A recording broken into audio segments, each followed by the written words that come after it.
Dear viewers, welcome to our channel English আড্ডা। আমরা আজকে আলোচনা করব টেন্স নিয়ে। টেন্স টেন্স কাকে বলে?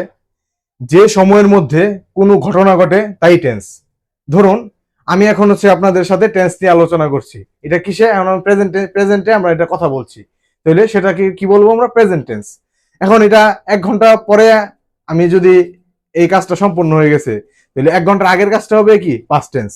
আর 1 ঘন্টা পরে আমি যে কাজটা করবো, এখন থেকে 1 ঘন্টা পরে যে কাজটা করবো, সেটা হচ্ছে ফিউচার টেন্স। টেন্স হচ্ছে খুবই সহজ জিনিস, এটা আপনারা আমার ভিডিওগুলো দেখলেই আপনারা বুঝতে পারবেন। আচ্ছা, টেন্স কয় প্রকার এটা আমরা জানি। টেন্স সাধারণত 3 প্রকার। Types of tense: past tense, present tense, future tense. Past tense হচ্ছে কি? বড় ভাই। প্রেজেন্ট টেন্স হচ্ছে কি? মেজো ভাই। আর ফিউচার টেন্স হচ্ছে কি? ছোট ভাই। এখন এই ভাইদের আবার হচ্ছে কি, প্রতিজনের আবার 4 জন করে সদস্য আছে।